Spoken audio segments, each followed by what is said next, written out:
বিসমিল্লাহির রহমানির রহিম। সুপ্রিয় শিক্ষার্থী, সবাইকে চতুর্থ শ্রেণীর প্রাথমিক বিজ্ঞান ক্লাসে স্বাগতম। আমার চতুর্থ শ্রেণীর প্রিয় শিক্ষার্থীরা, তোমরা নিশ্চয়ই এতক্ষণে জেনে গেছো এখন তোমাদের কি ক্লাস। এখন তোমাদের প্রাথমিক বিজ্ঞান ক্লাস। হয়তো তোমরা এতক্ষণে তোমাদের প্রাথমিক বিজ্ঞান বই খাতা কলম নিয়ে বসে পড়েছো। তাহলে আমরা আলোচনা শুরু করতে পারি। সুপ্রিয় শিক্ষার্থীরা, আমরা আমাদের চতুর্থ শ্রেণীর প্রাথমিক বিজ্ঞান বিষয়ের অধ্যায় 11 আমাদের জীবনের দুর্ঘটনা ও প্রাথমিক চিকিৎসা নিয়ে আলোচনা করছি। ইতিপূর্বে আমরা এই অধ্যায়ে আরো 3টি ক্লাস নিয়েছি।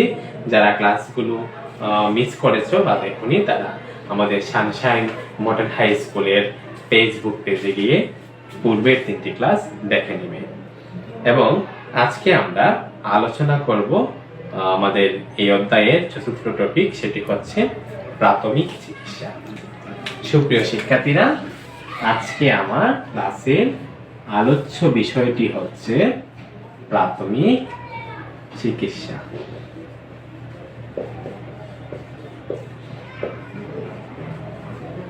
আজকে আমাদের ক্লাসের আলোচ্য বিষয়টি কি? আজকে আমাদের ক্লাসের আলোচ্য বিষয়টি হচ্ছে প্রাথমিক চিকিৎসা। সুপ্রিয় শিক্ষার্থীরা, আমরা দৈনন্দিন জীবনে বিভিন্ন ধরনের দুর্ঘটনার শিকার হয়ে থাকি, দুর্ঘটনায় আক্রান্ত হয়ে থাকি প্রতিনিয়ত।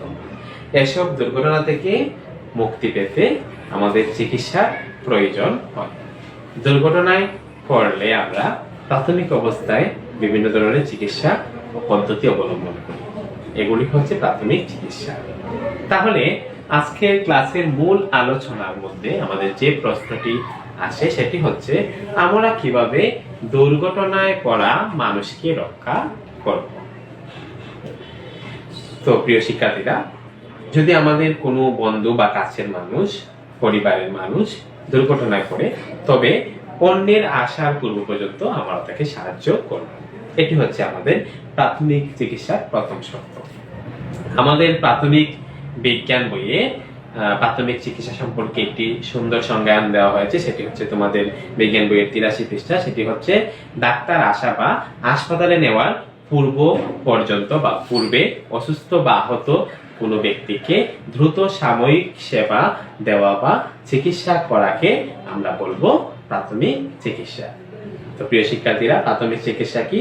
ডাক্তার আসা বা হাসপাতালে নেওয়ার পূর্ব পর্যন্ত অসুস্থ বা আহত ব্যক্তিকে সেবা দেওয়া বা চিকিৎসা ব্যবস্থা করাই হলো প্রাথমিক চিকিৎসা। প্রাথমিক চিকিৎসার কিছু সাধারণ নিয়ম রয়েছে, যেমন 1. সাহায্য চাওয়া। প্রিয় শিক্ষার্থীরা, প্রাথমিক চিকিৎসার জন্য প্রথমে আমাদের উচিত হচ্ছে সাহায্য চাওয়া। অর্থাৎ আহত কোনো ব্যক্তিকে, যখন কোনো আহত ব্যক্তিকে আমরা প্রাথমিক চিকিৎসা দিতে যাব, তখন সর্বপ্রথম আমাদের বড় কাউকে ডাকতে হবে বা জরুরি সেবার জন্য অন্যের কাছে সাহায্য চাইতে হবে। তারপরে আমরা যে পদ্ধতিটি অবলম্বন করব সেটি হচ্ছে নিজেকে নিরাপদ রাখা। আমাদেরকে দ্বিতীয়ত নিজেকে নিরাপদ রাখতে হবে। নিজেকে নিরাপদ রাখা। প্রিয় শিক্ষার্থীরা, আহত কোনো ব্যক্তিকে সাহায্যের পূর্বে আমাদের নিজের নিরাপত্তা নিশ্চিত করতে হবে। তা না হলে আমরা নিজেরাই দুর্ঘটনায় পড়তে পারি। এই দিকটি আমাদেরকে খেয়াল করতে হবে।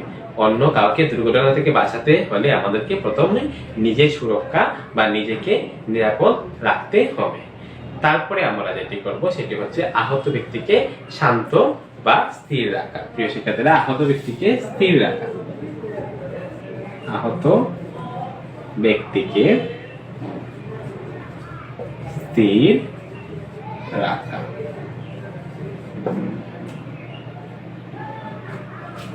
অর্থাৎ আমাদেরকে কি করতে হবে?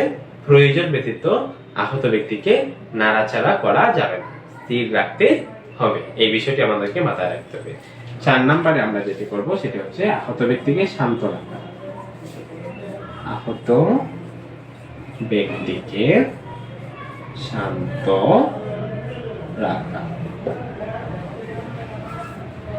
অর্থাৎ আমরা আহত ব্যক্তিকে উৎসাহমূলক বিভিন্ন কথা, যেমন তুমি সুস্থ হয়ে যাবে, সব ঠিক হয়ে যাবে, তোমার কিছু হবে না ইত্যাদি বলে আমরা তাকে শান্ত রাখবো, যাতে তার দুর্ঘটনায় আহত হওয়াটা সে মনে না রাখে, সে যাতে সাময়িক শান্তি লাভ করে। তারপরে আমরা যে বিষয়টি করবো সেটি হচ্ছে আমরা বিভিন্ন চিকিৎসা পদ্ধতি অবলম্বন করে প্রাথমিকভাবে চিকিৎসা প্রদান করে আমরা প্রয়োজনে কি করব, ডাক্তারের কাছে যাব বা ডাক্তারের শরণাপন্ন হব। আমরা বিভিন্ন দুর্ঘটনায় প্রাথমিক চিকিৎসা দেওয়ার জন্য এসব পদ্ধতি অবলম্বন করতে পারি। তো প্রিয় শিক্ষার্থীরা, আমরা প্রাথমিক চিকিৎসার কি কি সাধারণ নিয়ম জানলাম। আমরা প্রাথমিক চিকিৎসা দিতে গেলে আমাদেরকে প্রথমে কারো কাছে সাহায্য চাইতে হবে, তারপরে আমাদেরকে নিজেকে নিরাপদ রাখতে হবে এবং আহত ব্যক্তিকে স্থির রাখতে হবে এবং বিভিন্ন উৎসাহমূলক কথা বলে আহত ব্যক্তিকে শান্ত রাখতে হবে। তারপরে আমরা অতিরিক্ত দুর্ঘটনায় আক্রান্ত হলে বা সে কারণে আমরা হাসপাতালে যাব অথবা ডাক্তারের শরণাপন্ন হব। তো প্রিয় শিক্ষার্থীরা, আশা করি তোমরা প্রাথমিক চিকিৎসার সাধারণ নিয়ম কি কোনগুলো সেগুলো জেনেছো। এখন তোমরা বাস্তবিক জীবনে সেগুলো কাজে লাগাতে পারবে। তোমাদের আশেপাশে কোনো বন্ধু বা কাছের মানুষ যদি কোনো দুর্ঘটনায় আক্রান্ত হয় তাহলে তোমরা তাকে সাহায্য করতে পারবে। এই ছিল আমাদের আজকের ক্লাসের আলোচ্য বিষয়। আজকের ক্লাসের মাধ্যমে আমরা প্রাথমিক চিকিৎসা সম্পর্কে জানলাম, প্রাথমিক চিকিৎসার সাধারণ নিয়ম সম্পর্কে জানলাম। তো আজকের ক্লাসে আমি তোমাদেরকে ছোট্ট একটি বাড়ির কাজ দেব, সেটি হচ্ছে প্রাথমিক চিকিৎসার সাধারণ নিয়মগুলো কি কি। প্রিয় শিক্ষার্থীরা, আজকের ক্লাসের বাড়ির কাজটি হচ্ছে প্রাথমিক চিকিৎসার সাধারণ নিয়মগুলো কি কি। আমরা পরবর্তী ক্লাসে বিভিন্ন দুর্ঘটনার প্রাথমিক চিকিৎসা পদ্ধতি নিয়ে আলোচনা করব। এই পর্যন্ত সবাই সুস্থ থাকো, ভালো থাকো। ধন্যবাদ সবাইকে।